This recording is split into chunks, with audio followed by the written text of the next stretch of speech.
Artigo 123. Fora dos casos previstos nos artigos anteriores, se dentro no prazo de 90 dias a contar da data em que transitar em julgada a sentença final, condenatória ou absolutória, os objetos apreendidos não forem reclamados e não pertencerem ao réu, serão vendidos em leilão, depositando-se o saldo à disposição do juízo de ausentes. Artigo 124. Os instrumentos do crime cuja perda em favor da União for decretada e as coisas confiscadas, de acordo com o disposto no artigo 100 do Código Penal, serão inutilizados ou recolhidos ao Museu Criminal, se houver interesse na sua conservação. Artigo 124-A. Na hipótese de decretação de perdimento de obras de arte ou de outros bens de relevante valor cultural ou artístico, se o crime não tiver vítima, determinar destinação dos bens, a museus públicos. Capítulo 6. Das medidas assecuratórias. Artigo 125. Caberá o sequestro dos bens imóveis adquiridos pelo indiciado como os proventos da infração, ainda que tenham sido transferidos a terceiro.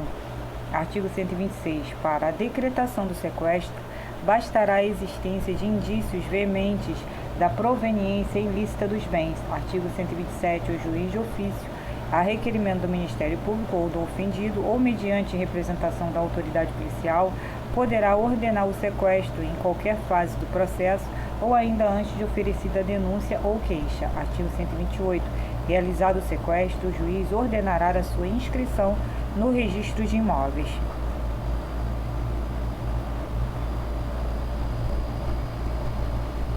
Artigo 129. Sequestro autuar-se-á em apartado e admitirá embargos de terceiro. Artigo 130. O sequestro poderá ainda ser embargado, inciso 1, pelo acusado sobre o fundamento de não ter os bens sido adquiridos, como os proventos da infração. Inciso 2, pelo terceiro a quem houverem os bens sido transferidos a título oneroso sob o fundamento de tê-los adquiridos de boa-fé. Parágrafo único. Não poderá ser pronunciada decisão nesses embargos antes de passar em julgado a sentença condenatória. Artigo 131. O sequestro será levantado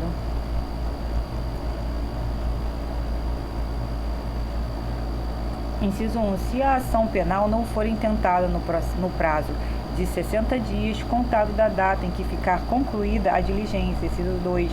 Se o terceiro a quem tiverem sido transferidos os bens prestar caução que assegure a aplicação do disposto no artigo 74, inciso 2, a linha B, segunda parte, do Código Penal.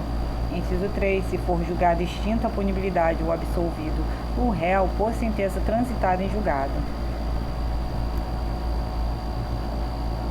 Artigo 132. Proceder-se-á ao sequestro dos bens móveis se, verificadas as condições previstas no artigo 126, não for cabível a medida regulada no capítulo 11 do título 7 deste livro.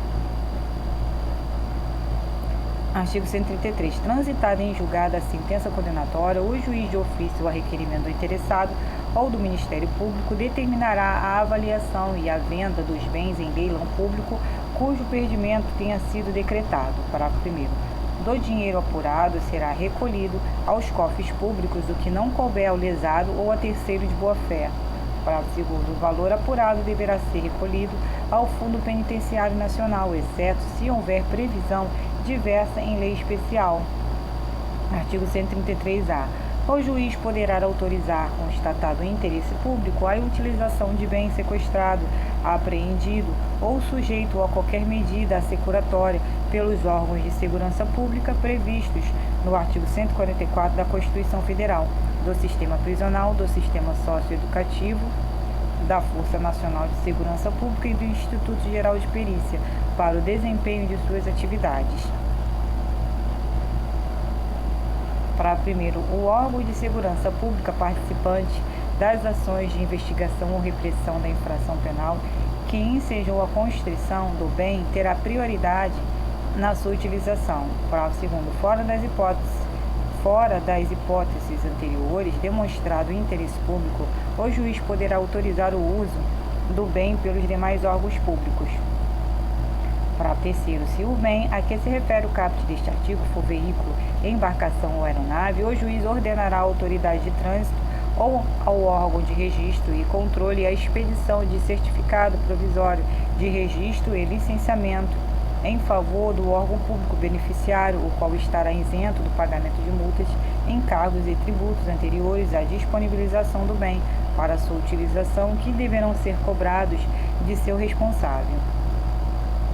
Parágrafo 4. Transitada em julgado a sentença penal condenatória com a decretação de perdimento dos bens, ressalvado o direito do lesado ou terceiro de boa-fé, o juiz poderá determinar a transferência definitiva da propriedade ao órgão público beneficiário ao qual foi custodiado o bem. Artigo 134. A hipoteca legal sobre os imóveis do indiciado poderá ser requerida pelo ofendido em qualquer fase do processo, desde que haja certeza da infração e indícios suficientes da autoria. Artigo 135. Pedida a especialização mediante requerimento em que a parte estimará o valor da responsabilidade civil e designará e estimará o imóvel ou imóveis que terão de ficar especialmente hipotecados, o juiz mandará logo proceder ao arbitramento do valor da responsabilidade e à avaliação do imóvel ou imóveis. Parágrafo primeiro. A petição será instruída com as provas ou indicação das provas em que se fundar a estimação da responsabilidade, como a relação dos imóveis que o responsável possuir, se outro estiver além dos indicados no requerimento, e com os documentos comprobatórios do domínio. Parágrafo segundo. O arbitramento do valor da responsabilidade e a avaliação dos imóveis designados far-se-ão por perito nomeado pelo juiz, onde não houver avaliador judicial, sendo-lhe facultada a consulta dos autos do processo respectivo. Parágrafo terceiro. O juiz, ouvidas as partes no prazo de 2 dias, que correrá em cartório, poderá corrigir o arbitramento do valor da responsabilidade, se lhe parecer excessivo ou deficiente. Parágrafo 4. O juiz autorizará somente a inscrição da hipoteca do imóvel ou imóveis necessários à garantia da responsabilidade. Parágrafo 5º. O valor da responsabilidade será liquidado definitivamente após a condenação, podendo ser requerido novo arbitramento se qualquer das partes não se conformar com o arbitramento anterior à sentença condenatória. Parágrafo 6º. Se o réu oferecer caução suficiente em dinheiro ou em títulos de dívida pública pelo valor de sua cotação em bolsa, o juiz poderá deixar de mandar proceder à inscrição da hipoteca legal.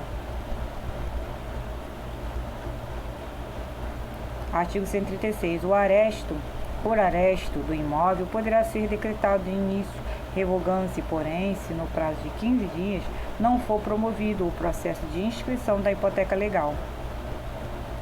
Artigo 137. Se o responsável não possuir bens imóveis ou os possuir de valor insuficiente, poderão ser arrestados bens móveis suscetíveis de penhora nos termos em que é facultada a hipoteca legal dos imóveis. Parágrafo primeiro. Se esses bens forem coisas fungíveis e facilmente deterioráveis, proceder-se-á na forma do parágrafo 5º do artigo 120.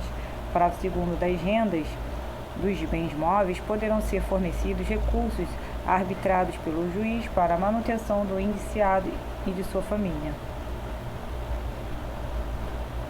Artigo 138. O processo de especialização da hipoteca e do aresto correrão em auto apartado. Artigo 139. O depósito e a administração dos bens arestados ficarão sujeitos ao regime do processo civil.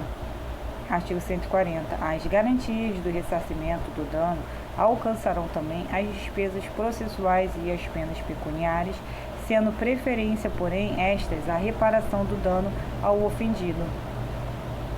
Artigo 141. O arresto será levantado ou cancelada a hipoteca se, por sentença irrecorrível, o réu for absolvido ou julgado, extinta a punibilidade. Artigo 142. Caberá ao Ministério Público promover as medidas estabelecidas nos artigos 134 e 137, se houver interesse da Fazenda Pública ou se o ofendido for pobre o requerer. Artigo 143. Passando em julgado a sentença condenatória, serão os autos de hipoteca ou arestos remetidos ao juiz do cível. Artigo 144. Os interessados ou, nos casos do artigo 142, o Ministério Público poderão requerer no juízo cível contra o responsável cível as medidas previstas nos artigos 134, 136 e 137.